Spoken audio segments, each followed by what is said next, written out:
Bonjour mesdames et messieurs et bienvenue dans ce flash d'information. Ce mercredi 3 mai, c'est la journée internationale de la liberté de la presse décrétée par les Nations Unies depuis 1993. Les journalistes ivoiriens célèbrent cette journée.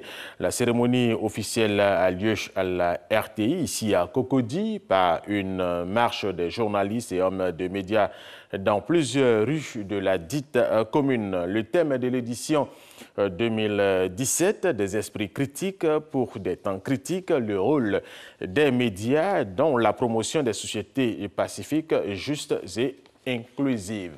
Nous y reviendrons à 13 h. Tout autre chose à présent, le président de la République Alassane Ouattara a présidé lundi 1er mai la cérémonie commémorative de la fête du travail. Occasion pour le chef de l'État de saluer la contribution des travailleurs au développement de la Côte d'Ivoire. Il a également fait le point sur la redistribution des fruits de la croissance.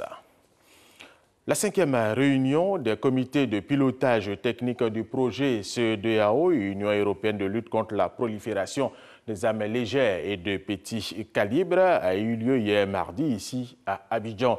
Le projet pilote va profiter à 7 pays, dont la Côte d'Ivoire. Gabriel Zadé. 7 pays de l'espace CEDEAO dont la Côte d'Ivoire font partie d'un projet de lutte contre la prolifération des armes légères. Un projet financé par l'Union européenne à hauteur de 35 milliards de francs CFA.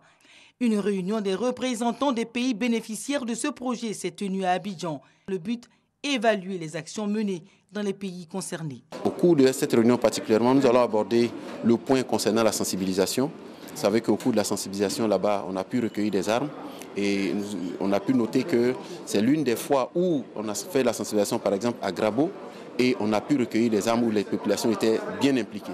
La phase pilote du projet de lutte contre la prolifération des armes légères a été lancée en 2015-2016. La Côte d'Ivoire, qui bénéficie de cet appui au travers des activités de la Commission nationale de lutte contre les armes légères et de petits calibres, comme NATAL-PC, a produit de bons résultats selon le PNUD. Pour la Côte d'Ivoire de manière spécifique, il y a eu un certain nombre de réalisations importantes en matière de renforcement de capacité, beaucoup de dialogue pour améliorer la cohésion sociale au niveau des populations. Au moins 7200 munitions, grenades, roquettes ont été retirées de la circulation en Côte d'Ivoire, selon le PNUD. Mais la présence des groupes djihadistes dans le Sahel menace la sécurité des pays de l'Afrique de l'Ouest.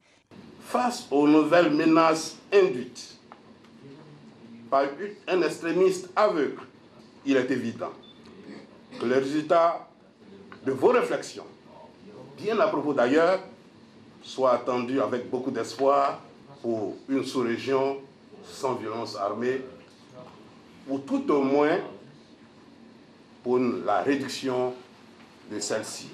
Les pays bénéficiaires du projet CEDEAO Union européenne ont besoin d'autres appuis car les défis sont énormes en matière de lutte contre l'insécurité.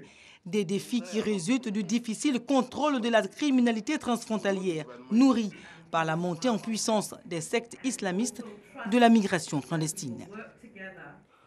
Autre information, 8 soldats maliens ont été tués hier mardi et 4 autres ont été blessés dans une attaque menée par des terroristes dans la région de Ségou, dans le centre du Mali, entre les localités de Nampala et de Diabali. Le Libéria a enregistré, y compris dans sa capitale Monrovia, de nouveaux cas de la maladie non identifiée provoquant des fièvres et des vomissements testés non négatifs à Ebola, avec désormais 12 morts en moins de 10 jours, selon le ministère libérien de la Santé.